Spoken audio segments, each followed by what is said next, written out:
If yesterday was about finding your lane, today is about learning how to drive alongside others. Welcome back to the Rest Stop.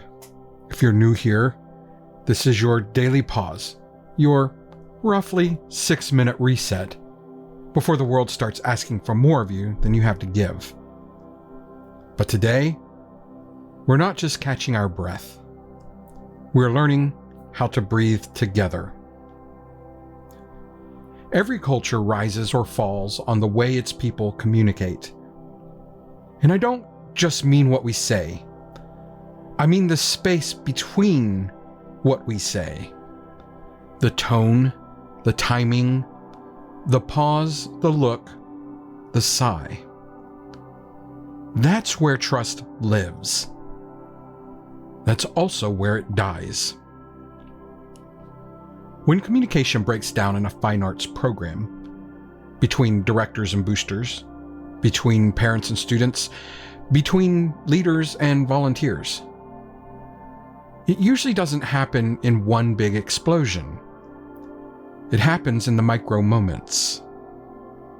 The text that went unanswered, the tone that landed wrong, the assumption that went unchecked, and then suddenly, alignment starts to wobble.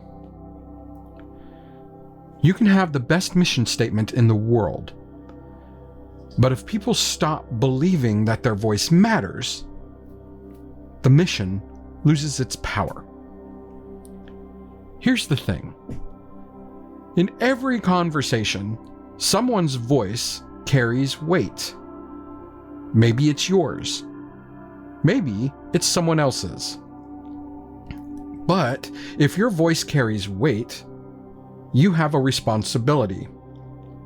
Not just to speak truth, but to speak it in a way that it can be received. That's emotional leadership. That's how real communication works inside a healthy culture. And before you think this only applies to board members or rehearsals, it doesn't. It applies to the way you greet the parent beside you in the stands, the way you respond when someone forgets to thank you, the way you give correction or feedback or praise. Your tone invites people in instead of pushing them away.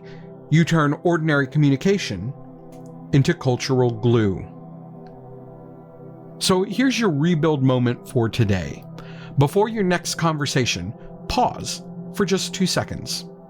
Then ask yourself quietly, am I trying to be right now? Or am I trying to be clear?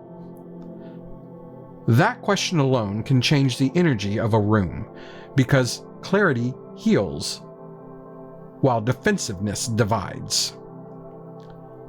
You'd be amazed how often what we think is a disagreement is really just a misfire in delivery. We're on the same side of the table. We just forgot to slide our chairs together.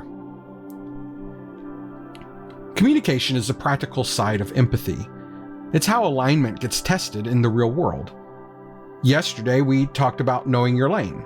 Today, we're talking about how to signal your turns so no one gets blindsided. If alignment is internal integrity, communication is external integrity. The way your values show up in your words and actions. And here's the truth. In every booster club, every arts department, every rehearsal room, there are conversations waiting to happen, but no one wants to start them. Someone's afraid it'll get messy. Someone's afraid they'll be blamed. And someone's afraid that they'll be ignored. But silence doesn't keep the peace. It simply delays the explosion. You don't need to have perfect words. You just need to open the door with humility. Start with, hey, can we talk about how we are communicating? 9 times out of 10, people will breathe a sigh of relief because they were waiting for someone to go first. And if no one told you this yet today, I see how hard you're trying. You're navigating personalities, pressure, and politics, and you're still showing up. That matters. You're the kind of person who thinks before reacting, who knows to do the right thing even when no one's clapping, and I promise you, the calm you bring into a room is contagious. That's leadership most people never get credit for. So keep doing that. Keep being the quiet stabilizer, because your steady tone is shaping more than you realize. So here's your focus today. Before you speak, pause. Before you type, reread. Before you react, breathe.